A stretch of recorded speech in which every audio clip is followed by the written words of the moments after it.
Hello বন্ধুরা, দেখো আজকে মক টেস্টের মোস্ট ইম্পর্ট্যান্ট যে 5টা প্রশ্ন, তার প্রথম প্রশ্ন কি বলছে? A man spend 7.5% of his money, 7.5% of his money, and after spending একই ব্যাপার 75% of the remaining he had reached 370 left. Actually কিছু না, এখানে তোমাদেরকে একটা ট্রিক বলে রাখি, আমি শর্ট ট্রিক বলতে পারো। এখানে কিন্তু অনেকেই ট্র্যাডিশনাল মেথডে করার চেষ্টা করবে, অর্থাৎ টাকাটা এক্স ধরবে। তো আমি তোমাদেরকে সাজেশন দেবো যে এক্স না ধরে টাকাটা সবসময় 100 ধরার চেষ্টা করবে। ঠিক আছে, যে লেট ইনিশিয়ালি ঠিক আছে, ইনিশিয়ালি হি হ্যাড, তার কাছে কত ছিল না 100 রুপিস বা রেশিও যাই ধরো না কেন, ঠিক আছে। তাহলে দেখো এই যে 100 টাকাটা রয়েছে, এই 100 টাকার 7.5% কী করছে, স্পেন্ড করেছে। রয়েছে কত না, অ্যাকচুয়ালি 92.5%, অর্থাৎ 92.5% টাকাটা রয়েছে। ঠিক আছে, এরপর কি বলেছে যে 75% অফ দ্য রিমেনিং স্পেন্ড করছে। আবার এই যে রিমেনিংটা 75% স্পেন্ড করে দিয়েছে, মানে 25% রয়েছে, মানে অ্যাকচুয়ালি এর 1/4 রয়েছে। এবার এই টাকাটাই 370-র সাথে সমান। এবারে তোমরা বলবে যেখান থেকে তাহলে মান কীভাবে বের করবো? অ্যাকচুয়ালি কিচ্ছু না, একের মান বের করে নেবো, তারপর আমরা 100 দিয়ে গুণ করে দিলে 100 মান পেয়ে যাবো, কিচ্ছু না। এটা 100 তোমরা ঠিক আছে ধরতে পারবে, 100 রেশিও ধরতে পারো। অ্যাকচুয়ালি 100 রেশিও ধরো, রিস্ক ধরলে যদি তোমরা বুঝতে অসুবিধা হয় যে না 100 টাকা ধরছি, তাহলে এখান থেকে তো করে নিচ্ছি অলরেডি, তাহলে আর কী করে করবো, তাহলে অ্যাকচুয়ালি 100 রেশিও ধরো, 100 রেশিও ধরো, তারপর আলটিমেট এটা হলো। তাহলে দেখো 4 25 100 হয়, ঠিক আছে, ক্যান্সেল আউট করলাম, ঠিক আছে, এটা 100 অলরেডি আছে, তাহলে 25 4 100, ঠিক আছে। তাহলে কী হয়ে গেল না, অ্যাকচুয়ালি দেখো 92.5 বাই 4 ইকুয়ালস টু 370। তাহলে দেখো অ্যাকচুয়ালি 92.5 ইকুয়ালস টু 370 ইন্টু 4, তাহলে এটা একের ভ্যালু কী হয়ে যাবে না 370 ইন্টু 4 বাই 92.5, ঠিক আছে। তাহলে দেখো এরপর কতটা ক্যান্সেল আউট হচ্ছে, দেখো এটা যদি আমরা শূন্যটা দশমিকটা ক্যান্সেল আউট করি তাহলে একটা শূন্য বসবে। তাহলে দেখো 5 8 40 হয়, 5 18 90, 5 5 25 হয়, 185, 185 দুগুণে 370 হয়, ঠিক আছে। তাহলে একের ভ্যালু কত হয়ে গেলো, 8 দুগুণে 16 হয়ে গেল, একের ভ্যালু 16 হয়ে গেলো, মানে 1 রেশিও বলতে পারো। তাহলে 100 রেশিও আমরা টোটাল টাকা ধরেছি, তাহলে 100 রেশিও এবার কত হয়ে যাবে না 16 ইন্টু 100, তাহলে আমাদের 1600 টাকা। এটা আমাদের কিন্তু ইনিশিয়াল অ্যামাউন্ট, এটা ইনিশিয়াল অ্যামাউন্ট, এত টাকা ছিল, কিন্তু এটা আমাদের রিকোয়ার্ড আনসার, ঠিক আছে, 1600 টাকা। তো আমি আবারও বলছি, শর্ট ট্রিক এই কারণে বলছি না, যদি এক্স ধরে করতে যাই হবে না, নয় এক্স ধরেও হতো, কিন্তু এটা আমরা অ্যাকচুয়ালি 100 ধরে করলাম, 100 রেশিও ধরে করলাম, তাহলে 1 রেশিও মান বের করে 100 দিয়ে গুণ করলাম, আমাদের কোনো ওই যে ট্র্যাডিশনাল মেথডের আজ পেলাম না, এক্স ধরার আজ পেলাম না, ঠিক আছে, করে নিলাম, কনফিডেন্স গেন হলো, ঠিক আছে। কি বলছে, এ সাম অফ রিস 8000 invested at 10% per amounts to reach 9261 in a certain time, interest compounded half yearly, ঠিক আছে। তাহলে দেখো আমাদের কন্ডিশন কী দিয়েছে, 10% প্রতি বছর সুদ, 8000 টাকাটা 9261 টাকা হচ্ছে, হাফ ইয়ারলি সুদ নিচ্ছে। আর আমরা জানি হাফ ইয়ারলি সুদে কী হয় না, সুদের হারটা অর্ধেক হয়। তাহলে হাফ ইয়ারলিতে কী হয় না, actually rate of interest must be half, rate of interest actually must be half, ঠিক আছে, বা actually HALF must be half, তার মানে 10% এখন হয়ে যাবে 5%, আমার এখন ইফেক্টিভ রেট অফ ইন্টারেস্ট হয়ে যাবে 5%। এটা হচ্ছে ইফেক্টিভ রেট অফ ইন্টারেস্ট, এখন এটা কিন্তু effective rate of interest, effective rate of interest 5%, ঠিক আছে। এরপর আমাদেরকে বের করতে হবে সরি, যে কত বছরে এই 8000 টাকাটা 9261 টাকা হচ্ছে। দেখো প্রথম কথা 5% ফ্র্যাকশন হলে কি 1/20, মানে 20 থেকে 21 হচ্ছে, আবার দেখো 20 থেকে 21 হচ্ছে, আরও একটা যদি বছর করি 20 থেকে 21 হচ্ছে। দেখো 8000 এটা যদি আমরা গুণ করি তাহলে আমাদের সাকসেসিভ হয়, তো অ্যাকচুয়ালি আমাদের কি, এটা অ্যাকচুয়ালি আমাদের বেসিক্যালি প্রিন্সিপাল পেয়ে যাবো 8000, আর 21 কী হয় 9261। তাহলে কিন্তু এখান থেকে দেখেই বুঝতে পারছি যে 3 বছর যদি হয়ে যায় তাহলে 8000 টাকাটা 9261 টাকা হয়, ঠিক আছে। এই জায়গাটা বুঝতে পারলাম। এরপর দেখো এখানে আরও একটা ট্রিক রয়েছে, যে অ্যাকচুয়াল অ্যান্সারটা কিন্তু 3 বছর হবে না, যেহেতু হাফ ইয়ারলি বলা হয়েছে। এই জায়গাটা নোট রাখবে, যদি আমাকে বলা হতো কম্পাউন্ডেড অ্যানুয়ালি বা কম্পাউন্ডেড ইয়ারলি, তাহলে কিন্তু 3 বছর অ্যাজ ইট ইজ কারেক্ট হয়ে যেত। তখন কিন্তু আবার এটা 10% হতো, তখন সরি 5% হতো, তখন 10% হতো। যাই হোক, আমি ব্যাপারটা আসছে যে হাফ ইয়ারলি বলেছে, তার মানে কি, তার মানে এটা কিন্তু আমাদের, আমরা জানি হাফ ইয়ারলিতে rate of interest must be half, টাইমটা মাস্ট বি ডাবল। আর একটা কথা বলে রাখি, time must be double, must be double, ঠিক আছে, ডাবল হবে, টাইমটা মাস্ট বি ডাবল, ঠিক আছে, টাইমটা ডাবল হবে, ঠিক আছে, টাইমটা দ্বিগুণ হবে। তার মানে অ্যাকচুয়ালি এটা দ্বিগুণ টাইম হয়েছে 3 বছরটা, মানে 3 বছর যেটা বেসিক্যালি 3 বছর যেটা হয়েছে সেটা হচ্ছে দ্বিগুণ টাইম। তাহলে এর অর্ধেক টাইমটা অ্যাকচুয়াল টাইম আমার, তাহলে অ্যাকচুয়াল টাইম কোনটা হবে বা এফেক্টিভ টাইম যেটা বলি, অ্যাকচুয়ালি টাইম বা এফেক্টিভ টাইম যাই বলি না কেন, অ্যাকচুয়াল টাইম বা এফেক্টিভ টাইম যাই বলি না কেন, ঠিক আছে, অ্যাকচুয়াল টাইম বা effective time actually effective time বললে খুব একটা ভুল হবে না, ইফেক্টিভ টাইম সেটা হয়ে যাবে 1.5 ইয়ার্স।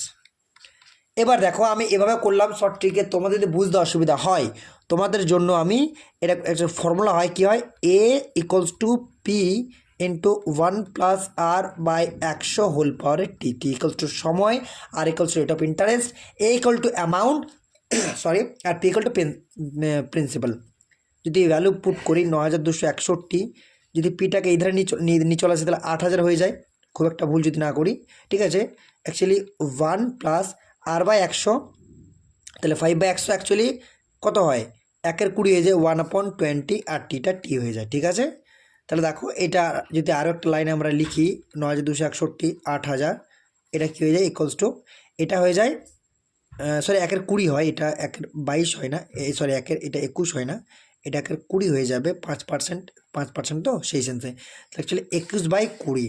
এরপর আমরা এখান থেকে দেখেই বুঝতে পারছি যে এটা আমি করে দিচ্ছি আরও একটা স্টেপ, আমি আরও একটা স্টেপ করে দিচ্ছি, ঠিক আছে, আরও একটা স্টেপ করে দিচ্ছি। এটা দেখো, এটা আমরা কি লিখতে পারি, 21/20 হোল কিউব, আর এটা হয়ে যায় 21/20 টি। যদি বেস ইকুয়ালস হয় তাহলে আমাদের পাওয়ারগুলো সেম হয়ে যায়, তাহলে টি ইকুয়ালস টু 3। দেখো ওখান থেকেও টি ইকুয়ালস টু 3 বেরিয়েছিল, এখান থেকেও টি ইকুয়ালস টু 3, কিন্তু ওখানেও বলেছিলাম ইফেক্টিভ টাইম নয়, কারণ যেহেতু হাফ ইয়ারলি বলেছে, সেখানে হাফ ইয়ারলিতে কী হয়, টাইমটা দ্বিগুণ হয়, তার মানে এটা দ্বিগুণ করে আমরা করেছি অ্যান্সারটা, তার মানে অ্যাকচুয়ালি ইফেক্টিভ টাইমটা 1.5 বছর, এখানেও বেরিয়েছে এখানেও বেরিয়েছে, ঠিক আছে। তাহলে ইফেক্টিভ টাইমটা এখানেও বেরিয়ে গেল। তো তোমাদের যেটা মনে হবে, যেটা টাইম কনজিউমিংটা কম মনে হবে সেটা করো, ঠিক, ইফেক্টের সময় কিন্তু 3/2 1.5 বছর হয়ে গেল। এখানে কিন্তু অ্যান্সার শেষ নয়, কারণ আমাদের অ্যান্সার কী চেয়েছে দেখো, এখান থেকে অ্যান্সার যদি আমরা বের করতে চাই, কী চেয়েছে না, অ্যাকচুয়ালি অ্যান্সার চেয়েছে দেখো, তারপর আমাদের একটা চেয়েছে কি, যে what will be the compound interest on the same some for the same time at double the earlier rate, time বলতে ঠিক আছে, same time at double the earlier rate, ঠিক আছে। তার মানে সুদের হারটা কত হয়ে যাবে, সুদের হারটা এখন আগে 10% ছিল, এখন সুদের হারটা 20%, আর সময়টা কিন্তু 1.5 বছরই হবে, ঠিক আছে, ঠিক আছে, বুঝতে পারলাম, ঠিক আছে। তো সময়টা তার মানে অ্যাকচুয়ালি কী বলছে, তাহলে অ্যাকচুয়ালি টাকাটা 8,000 টাকা, ঠিক আছে, টাকাটা দেখো 8,000 টাকা, টাকাটা 8,000 টাকা। এরপর যদি আমরা এখান থেকে ক্যালকুলেশন করি তাহলে দেখো টাকাটা 8,000 টাকা, ঠিক আছে, তাহলে টাকাটা 8,000 টাকা, 8,000 টাকা 20% সুদের হার 1.5 বছর, তাহলে যদি 1/5 মানে 1,600 টাকা, এখানেও 1,600 টাকা, কারণ 20% অ্যাকচুয়ালি 8,000 20% 1,600 টাকাই হয়। এইবার দেখো যেহেতু কম্পাউন্ড ইন্টারেস্ট, তাহলে এই 1,600 টাকার উপরে 20% সুদ মানে 320 টাকা, ঠিক আছে। এবারে দেখো যদি আমাদের 2 বছরের কথা বলতো তাহলে তো পুরোটা যোগ হয়ে যেত, 1.5 বছর বলেছে, মানে এই 1,600 টাকাটা হবে, আর এই 1,600 মানে 1,920 টাকার দুভাগ হবে, অর্থাৎ 800 প্লাস 160, তাই না, মানে 960 টাকা, ঠিক আছে, ঠিক আছে। তাহলে 2400 মানে 2560 টাকা, 2560 টাকা আমাদের অ্যাকচুয়ালি ওভারঅল ইন্টারেস্ট দাঁড়িয়ে যাবে, 2560 টাকা ওভারঅল ইন্টারেস্ট দাঁড়িয়ে যাবে। তার মানে 8,000 টাকার 20% সুদের হারে 1.5 বছরের ইন্টারেস্ট হয়ে গেল 2560 টাকা, ঠিক আছে। তোমরা কিন্তু ঠিক করে মেথডটা ফলো করবে। নেক্সট কোশ্চেন কী বলেছে, ইফ এ প্লাস খুব এক ত্রিকোণমিতিক খুব একটা ট্রিকি কোশ্চেন দিয়েছে। দেখো A plus B plus C equals to 90 degree দিয়েছে, তাহলে what is the value of sine A by two. Actually মান দিয়েছে actually sine 180 minus B minus C by two cos A by two sine B plus C by two. দেখো এখান থেকে পাচ্ছি actually আমাদের যে কোনো একটা ফর্মেটে করবো, অর্থাৎ এখানে এ দিয়েছে আর দেখো বি প্লাস সি আজ পাচ্ছি আমরা, তাহলে হয় বি প্লাস সি ফর্মেটে করো বা এর ফর্মেটে করো। তো যদি এর ফর্মেটে করি তাহলে বি প্লাস সি, তাহলে এখান থেকে লিখি actually A plus B plus C equals to যদি 90 হয় তো actually B plus C equals to 90 minus A. ঠিক আছে, B plus C equals to 90 minus A, বুঝতে পারলাম।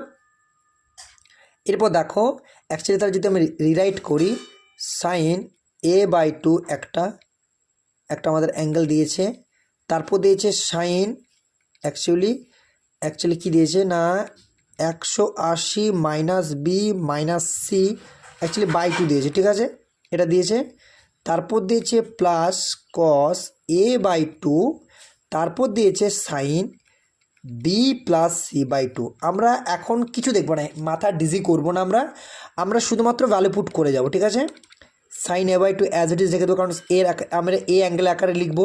তাহলে বি প্লাস, এরপর দেখো এটাকে আমরা কী লিখতে পারি, সাইন অ্যাকচুয়ালি 180 যদি দুই ভাগ করে দিই 90, অ্যাকচুয়ালি মাইনাস কমন নিয়ে নিই, মানে B plus C by two যদি লিখি, খুব একটা কি ভুল লিখলাম, এটাকে দুইতে ভাগ করে দিলাম, তাহলে 180 বাই 2 90 মাইনাস কমন নেওয়ার পর B plus C by two, খুব একটা ভুল লিখিনি, plus cos A by two sine, এবার দেখো বি প্লাস সি প্রথম একবারে রেখে দিলাম, তারপর ভ্যালু পুট করবো একবারে, এটা সাইন হয়ে গেল এ বাই টু, এটা সাইন 90 মাইনাস সেটা কস সেটা হয়ে যাবে মানে কস। এবার দেখো বি প্লাস সির ভ্যালু কি 90 মাইনাস এ, তাহলে এটা হয়ে গেল কি কস, অ্যাকচুয়ালি কী হয়ে যাবে cos B plus C by two. ঠিক আছে, cos B plus C by two, তার মানে অ্যাকচুয়ালি দেখো এটা 90 মাইনাস সেটা সাইন 90 মাইনাস থেটা মানে কস থেটা, মানে অ্যাকচুয়ালি হয়ে গেল cos B plus C by two. ঠিক আছে, হয়ে গেল। এরপর দেখো কস এ বাই টু, এবারে দেখো sine B plus C by two, sine B plus C by two, sine B plus C by two. এবার দেখো কী একরকম formula, sine A cos B plus cos A sine বির ফর্মুলা আসছে না, এটা মাঝে কিন্তু প্লাস আছে, মাঝে প্লাস ছিল, তো প্লাসটাতে আমি এখানেই লিখলাম, sine A cos B plus cos A sine B. যদি আমরা এ বাই টুটাকে অ্যাকচুয়ালি এ ধরি আর বি প্লাস সি বাই টুটাকে বি ধরি, তাহলে দেখো ফর্মুলাটা কী দাঁড়াচ্ছে, sine A cos B plus cos A sine B, তার মানে সাইন এ প্লাস বি হয় না, সাইন এ প্লাস বি হয়, অর্থাৎ A by two plus B plus C by two. ঠিক আছে, বুঝতে পারলাম। ঠিক আছে, দেখো sine A cos B plus cos A sine B কী হয় না, sine A plus B, sine A plus B. ঠিক আছে, তাহলে কি দাঁড়িয়ে গেল, একটা দাঁড়িয়ে গেল sine A plus B plus C by two. ঠিক আছে, এরপর দেখো sine A plus B plus C যদি আমরা এখানে করেছিলাম তাও ওটা প্রয়োজন হলো না, সাইন এ প্লাস সির ভ্যালুটা কী ছিল না 90 ডিগ্রি, তো এটা কী দাঁড়িয়ে গেল actually sign A plus B plus সির মানটা 90 বাই টু, মানে অ্যাকচুয়ালি দাঁড়িয়ে গেল সাইন 45 ইকুয়ালস টু 1/√2। ঠিক আছে, এটা আমাদের রিকোয়ার্ড অ্যান্সার। ঠিক আছে, এরপর দেখো তোমরা বলবে এটার কাজ লাগলো না, এটা কাজে লাগতো যদি আমরা এখানে পুট করে দিতাম, তাহলে কিন্তু এই আকারে পেয়ে যেতাম, তো দেখলাম পুট করার প্রয়োজন নেই, কারণ কি একটা ইকুয়েশন চলে আসছে যেটার মান আমরা অলরেডি পেয়ে গেছি, প্লাস বি প্লাস সি সমান 90 ডিগ্রি, সেই সেন্সে আমি আর ওটাকে ফার্দার ট্রান্সফর্ম করলাম না। ঠিক আছে, নেক্সট কোয়েশ্চেন কী বলেছে না, M is thrice as good as workman as N and together they finish the piece of work in 30 days। কোনো ব্যাপার না, অ্যাকচুয়ালি আমরা জানি total work equals to actually কী হয় না, total work equals to efficiency upon efficiency time, efficiency into time. তারপর দেখো তাহলে এম এর এফিসিয়েন্সি কী বলেছে না, এম আর এন এর এফিসিয়েন্সি রেশিও কী হচ্ছে 3:1, এবং দুজনের কাজটা শেষ করে 30 দিনে, তাহলে এফিসিয়েন্সি, টোটাল এফিসিয়েন্সি কত না, টোটাল এফিসিয়েন্সি কত যাচ্ছে 4, টোটাল টাইম কত 30, টোটাল ওয়ার্ক কত হয়ে যাবে 120, টোটাল ওয়ার্ক হয়ে গেল। In how many days will M and finish the work, এর কতদিন সময় লাগবে না, এম এর এফিসিয়েন্সি কত 3 ইউনিট, তাহলে টোটাল ওয়ার্ক 120, এম এর এফিসিয়েন্সি 3, সময় লাগবে 40 দিন, 40 ডেজ।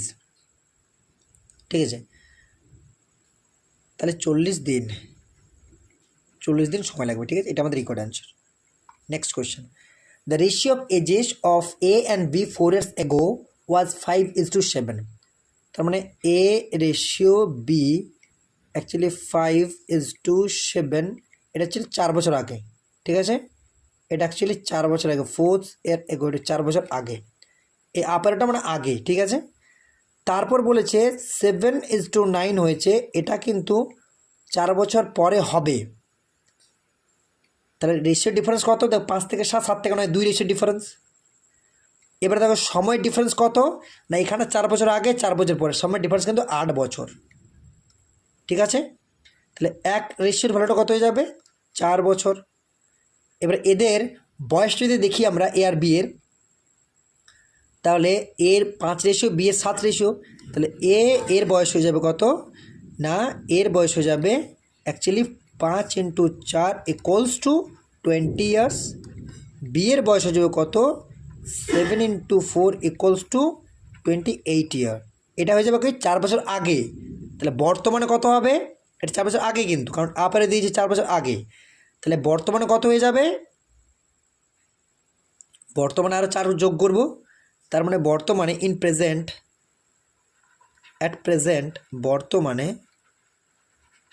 বর্তমানে এ = 24 বছর আর বি = 32 বছর, কারণ 4 বছর আগে 20 বছর এর, আর বি এর হচ্ছে 28 বছর। তাহলে বর্তমান বলতে 4 বছর পর বর্তমান হয়ে যাবে, তাহলে এর বয়স হবে 24 বছর, বি এর বয়স 28 বছর, 4 যোগ করলে। এরপর কি বলেছে, what will be the ratio of ages of A and B after 12 years from now, তাহলে বর্তমান থেকে 12 বছর পর এ আর বি এর বয়সের অনুপাতটা কত হবে, কোনো ব্যাপার না। তাহলে এর বয়স 12 বছর পর কত হবে না, 24 + 12 36 বছর, তাহলে 36 রেশিও বি এর বয়সটা 12 বছর পর কত হবে 44 বছর। ঠিক আছে, তাহলে হয়ে যাবে কত 4 × 9 = 11, তাহলে ওদের 12 বছর পর বয়সের রেশিওটা হয়ে যাবে 9:11। এটা আমাদের রিকোয়ার্ড অ্যান্সার। ঠিক আছে, আশা করছি বন্ধুরা তোমরা সেশন এনজয় করছো। প্লিজ চ্যানেল সাবস্ক্রাইব করো, পাশে থাকা বেল আইকনটি প্রেস করো, এবং অবশ্যই ভালো লাগে থাকলে বন্ধুদের শেয়ার করো। Thank you.